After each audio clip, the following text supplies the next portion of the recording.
Commandez vos annonces, communiqués, bandes défilantes et reportages sans bouger d'un centimètre. ORTB Mobile, plus proche de vous.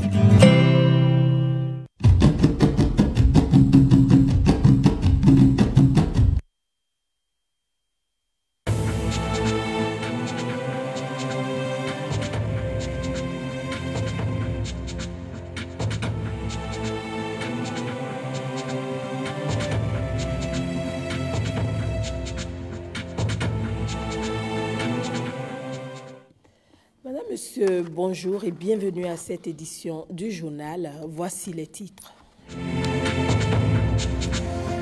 Le président Patrice Talon en visite de travail au Togo. Au menu des échanges entre le président béninois et son homologue togolais, le changement de l'objet social de la communauté électrique du Bénin.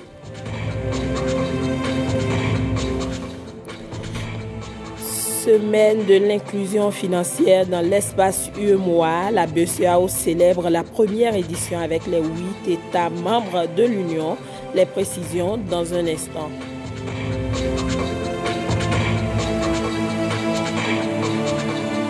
Un nouveau produit pour enregistrer les naissances dans les zones reculées et en campagne. Rapid Pro, c'est le nom de la plateforme dont la phase pilote est lancée à Cotonou.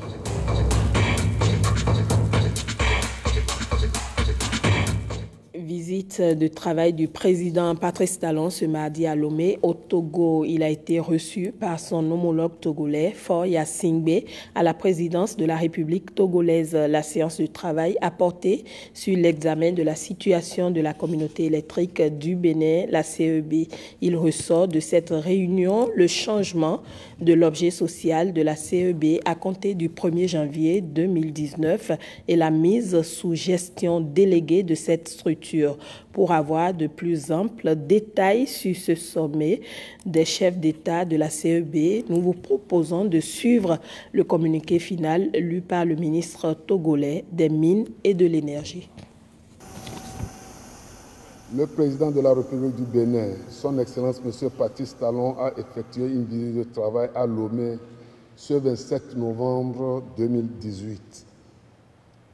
La séance de travail des deux chefs d'État a eu lieu au palais de la présidence de la République à Lomé. Elle a porté sur l'examen de la situation de la communauté électrique du Bénin et les relations bilatérales.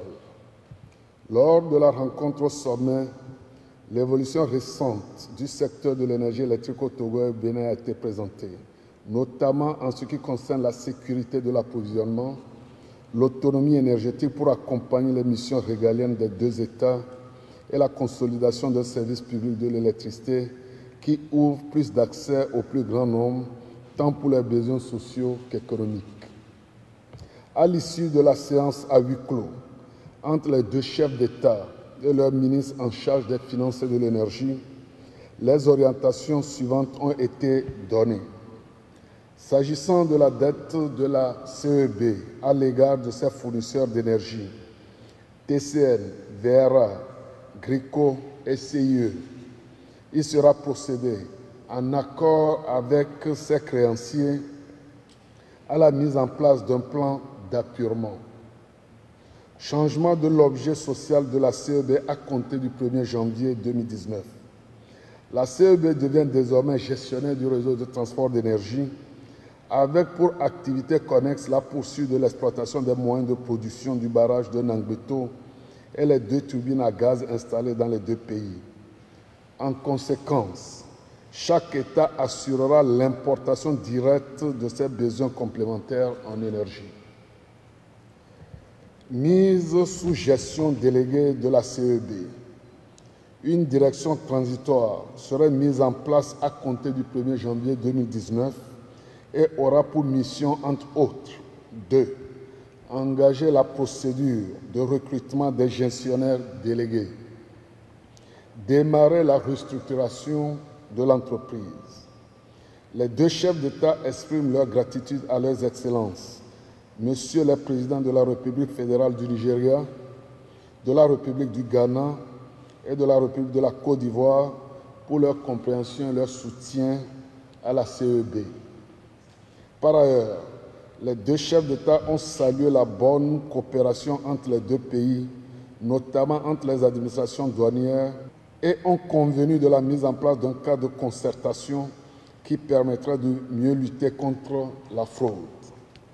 Il sera ainsi procédé à la mise en place de l'interconnexion informatique des deux douanes et de la création de postes de contrôle avancés. Les deux chefs d'État se sont félicités de la tenue de ce sommet et ont émis le vœu de voir de telles rencontres se tenir plus souvent.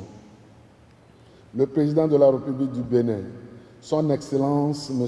Patrice Talon, remercie le président de la République togolaise, son Excellence M. Faure Essoufou Gnassingbé, pour l'accueil chaleureux réservé à lui-même et à toute la délégation qui l'accompagne, et l'invite à effectuer une visite de travail en République du Bénin à une date ultérieure.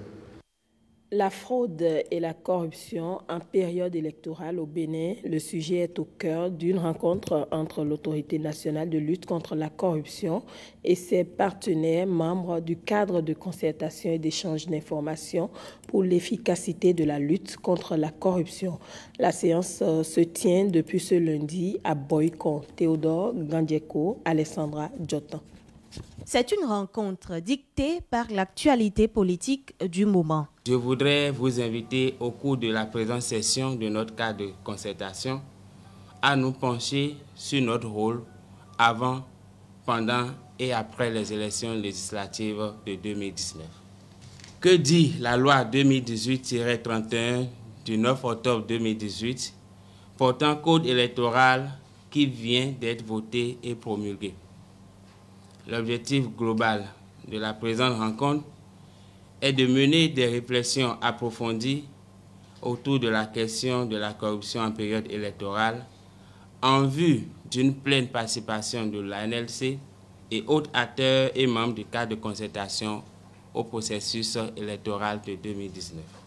De façon spécifique, il sera question, entre autres, de prendre connaissance du code électoral et d'élaborer un plan d'action impliquant tous les acteurs aux fins de la tenue d'élections transparentes et crédibles. La Commission est toujours en avance sur ses profondeurs. C'est après la commission de l'acte qu'on court toujours derrière. Donc c'est bien normal qu'on prévienne. Donc c'est une sorte de prévention pour pouvoir limiter, parce qu'on ne peut pas dire qu'on va réduire à zéro, mais pour limiter quand même les effets de la corruption en période électorale. C'est la deuxième rencontre du cadre de concertation et d'échange d'informations pour l'efficacité de la lutte contre la corruption au titre de l'année 2018. À l'entame, le représentant du président de la NLC s'est félicité des avancées enregistrées en matière de lutte contre la corruption au Bénin à l'avènement de la criette. Les tests créant l'institution reconnaissent en effet à la NLC le droit de se constituer partie civile dans les affaires rentrant dans son champ d'activité. Du 26 novembre au 1er décembre 2018 se tient la semaine de l'inclusion financière dans l'espace UEMOA.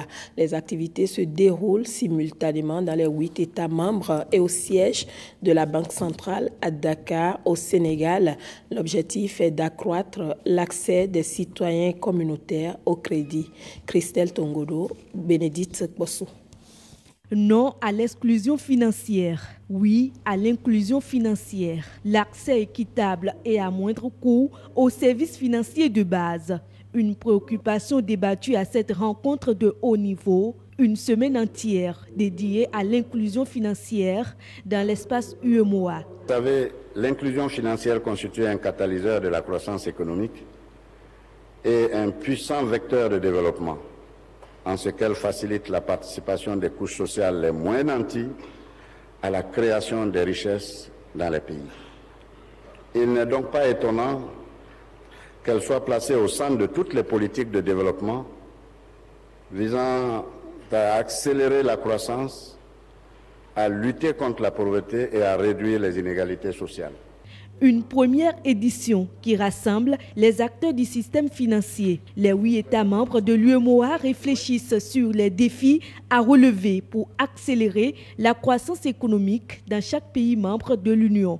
Un accent particulier est mis sur la stratégie régionale d'inclusion financière. Nous avons proposé au Conseil des ministres la création et la nomination d'un conseil technique à l'inclusion financière auprès du ministre de l'économie et des finances. Vous voyez, et ça c'est grâce à votre initiative que tout ça s'est fait, il y a quelques jours.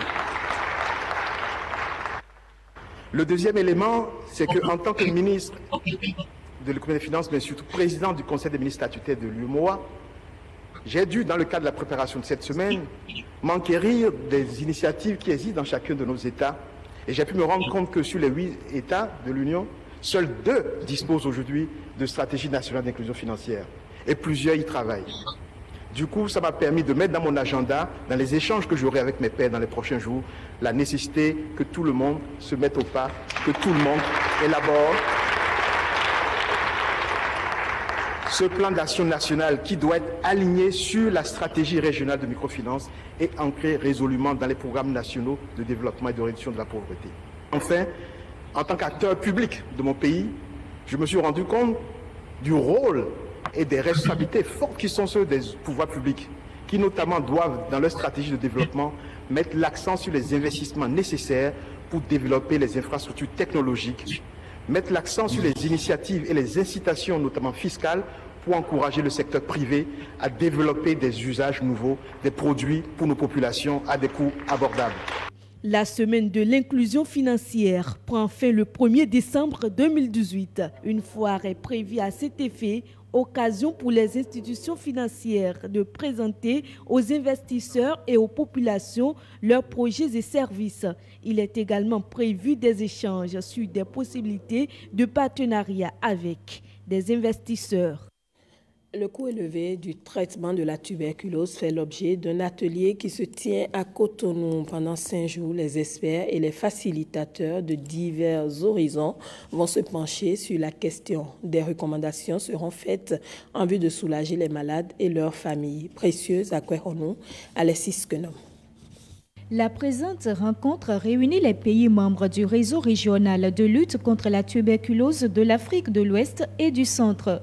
Leur but, élaborer un protocole pour une enquête sur les coûts de la tuberculose. Malgré tout ce qu'on peut dire, il y a des coûts, et ça je peux vous assurer, ayant dirigé un service de pneumologie, il y a des coûts indirects que le patient paye. C'est vrai, on dit toujours que le traitement est gratuit, mais il y a des coûts. Parce que ça coûte trop cher, ils s'arrêtent d'être traités plus tôt ou alors ils ne viennent pas se faire traiter. Et ça entretient l'épidémie. Et donc il faut arriver à mettre fin à ces coûts-là. Et d'abord il faut les mesurer. Donc cet atelier il est là pour mesurer les coûts et pour expliquer à tous les pays de l'Afrique de l'Ouest et de l'Afrique centrale comment mesurer ces coûts-là. L'enquête devra être menée dans chacun des pays ici représentés selon la méthodologie décrite dans le manuel d'enquête sur les coûts de la tuberculose pour les malades. D'ailleurs, selon le manuel, les patients tuberculeux consacrent 20% ou plus de leurs revenus annuels dans les soins de la tuberculose. Effectivement, il faut en parler plus, et il faut trouver ces cas, il faut trouver les cas de la tuberculose pour pouvoir traiter vite, rapidement et éviter que ça se propage. Et il faut trouver les causes. Donc ça c'est la recherche qu'ils vont mener. Une fois qu'ils auront l'ampleur du problème et les causes, là après ils vont essayer de mettre en place des solutions. La tuberculose est une maladie qu'on peut prévenir et guérir. Selon l'Organisation mondiale de la santé, elle reste l'une des 10 premières causes de mortalité dans le monde. Ôter les obstacles liés à son traitement pourrait soulager les malades et contribuer à la réduction du mal. Les activités de lutte contre 5 maladies tropicales négligées ont fait l'objet d'une revue ce mardi à Parakou pendant 3 jours. Les différents acteurs dans cette lutte vont analyser les données des enquêtes de couverture thérapeutique réalisées et déterminer de nouvelles stratégies pour les communes non encore couvertes. Reportage. Les performances en couverture des traitements de masse en milieu scolaire et en milieu communautaire ont connu des améliorations. Et c'est pour décortiquer tout ce qui a été fait comme activité contre les maladies tropicales négligées que se tient cette 6e revue. Nous avons pensé qu'il était important de regrouper les départements selon leur caractéristiques géographiques et également réduire le nombre de participants afin donc de faire une analyse approfondie des problèmes donc relatifs au combat contre ces maladies tropicales négligées. Au cours de cette revue, il a été salué l'engagement des autorités sanitaires, points focaux, éducateurs, agents de santé et relais communautaires. Un remerciement exceptionnel est adressé au partenaire RTI International, projet en vision, pour son appui constant au programme. Qui prête aux pauvres, prête à Dieu. Donc, soyez remerciés et transmettez nos reconnaissances, les reconnaissances du ministère de la Santé à vos supérieurs hiérarchiques et aux financeurs de ce projet, l'USAID. L'année 2018 a été une année spéciale car une nouvelle activité a été introduite, à savoir l'enquête d'évaluation de l'impact du trachome à Niki, Kalale, Perere et Tchaourou. Au cours de l'année fiscale 2018, nous avons poursuivi des traitements de masse en milieu communautaire contre les géohéminthiases, opérateurs intestinales, la bilharziose dans 10 communes. Cette stratégie a permis d'améliorer les couvertures dans certaines communes. Les bonnes pratiques en termes de couverture thérapeutique seront maintenues et de nouvelles stratégies sont à déterminer pour les communes non encore couvertes en termes de lutte contre ces maladies qui ne sont plus aussi négligées. Il y a un véritable combat qui se mène pour traiter régulièrement les populations avec des produits qu'on donne de maison en maison de façon gratuite. En plus du traitement, il y a un recensement qui se fait et ça permet de savoir combien de personnes ont vraiment été régulièrement traitées. Analyse de l'effectivité des données des enquêtes réalisées pour évaluer l'impact des traitements, sensibilisation des populations, assainissement du cadre de vie et autres activités de lutte contre les maladies tropicales négligées font l'objet des réflexions au cours de cette 6e revue. Rapid Pro, c'est une plateforme pour enregistrer les naissances. La phase pilote prend en compte le département de la Liborie. Cette plateforme vise à permettre l'enregistrement de toutes les naissances au Bénin, même celles des zones les plus reculées dans les campagnes les plus enclavées. Le produit est lancé depuis hier à Cotonou. Ghislain Boguet, Daniel Ada. C'est encore plus facile désormais d'enregistrer une naissance au Bénin. Le Fonds des Nations Unies pour l'enfance, le ministère de l'Intérieur et de la Sécurité publique et celui de l'économie numérique et de la communication viennent de mettre en place une plateforme qui permet d'enregistrer les naissances. Il suffit d'avoir un téléphone portable. La plateforme est dénommée Rapid Pro. À partir des téléphones portables, il suffit d'envoyer et faciliter des migrations sans danger. Je voudrais ici remercier le gouvernement pour son leadership à mettre en place un tel outil. Le taux officiel d'enregistrement des naissances au Bénin est de 85%. 15 enfants sur 100 n'ont jamais été donc enregistrés nulle part, comme s'ils n'étaient pas nés. Conséquence de cette situation, 2 500 000 Béninois sont sans état civil. La plateforme Rapid Pro est en ce moment en phase pilote de la Liborie et sera bientôt activée dans le département du Zou à partir de l'année prochaine. Je voudrais saisir cette opportunité pour inviter les autres partenaires qui accompagnent le gouvernement dans la mise en place d'un état civil performant à se l'approprier afin de nous aider à couvrir les 10 autres départements. Pour mettre en place Rapid Pro, il a fallu former les acteurs opérationnels de l'état civil des communes de la Liborie, les chefs services de l'état civil et les coordonnateurs de zones sanitaires, des professionnels des médias. Je puis vous rassurer que le gouvernement jouera pleinement sa partition afin d'assurer la pérennité de cette plateforme. Les réflexions sont déjà en cours dans ce sens et prennent en compte la généralisation et le développement des modules de voix qui permettront aux citoyens analphabètes d'utiliser facilement la plateforme. Dans la même veine, le gouvernement prévoit créer un fichier central de l'état civil. Les études sont actuellement en cours. Renforcement des capacités régionales pour l'estimation de l'érosion du sol et de l'efficacité des stratégies de conservation des sols agricoles à travers l'utilisation des retombées radionucléaires. C'est le thème autour duquel se tient à Cotonou un atelier régional des experts du projet MERAF du 26 au 30 novembre prochain. Au cœur des réflexions, l'évaluation scientifique de la dégradation des sols. De cette messe intellectuelle qui se tient à Cotonou.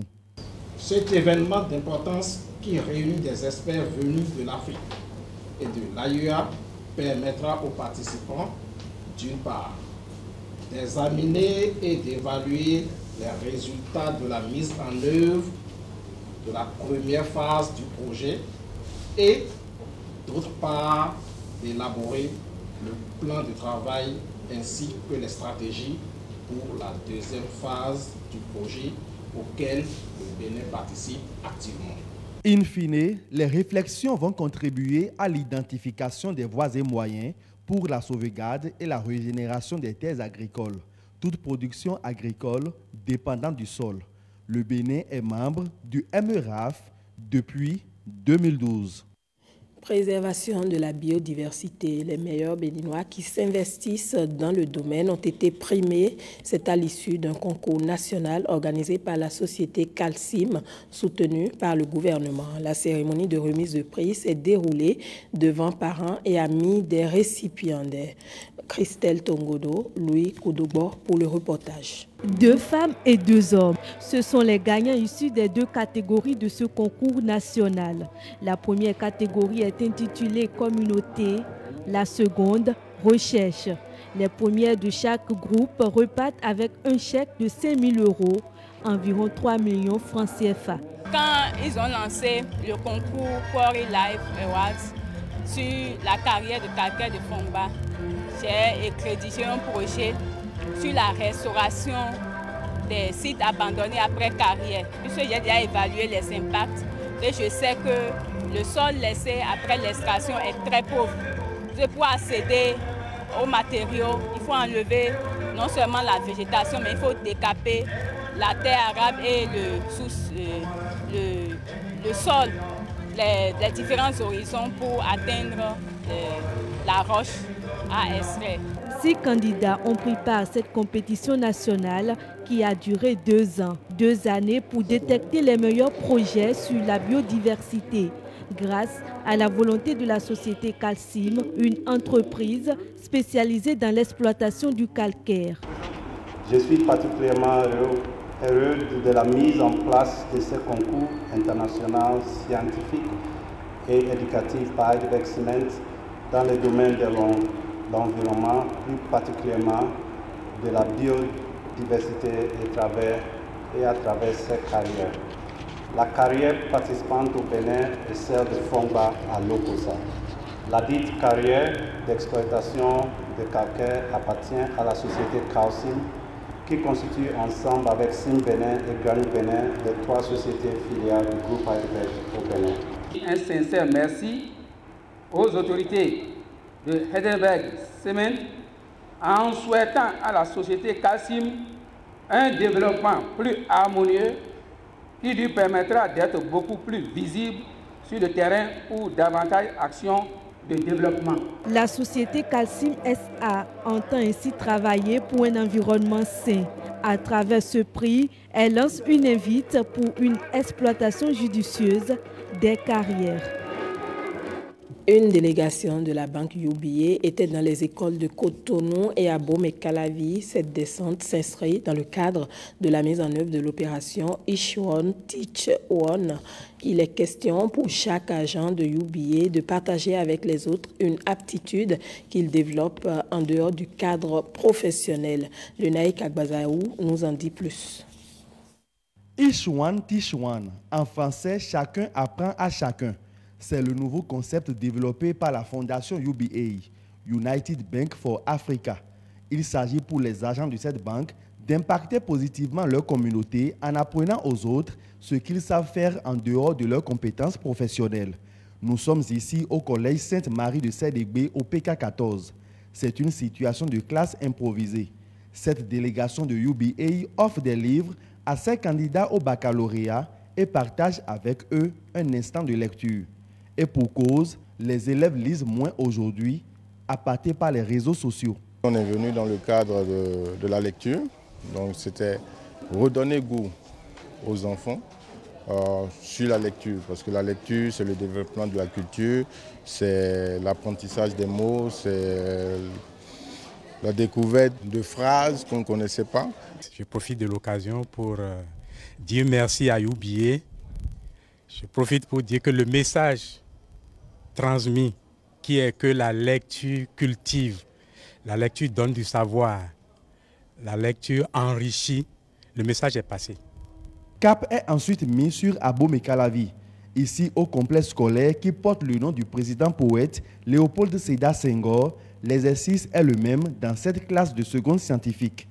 Mon Dieu, pense-t-elle, et dit que nous allions faire ça en pleine nuit. Avec les écoliers du CM2, on s'essaie au dessin.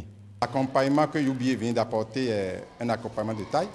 Et ça me montre que pour accompagner ce secteur très sensible, on n'a pas besoin de faire descendre le ciel.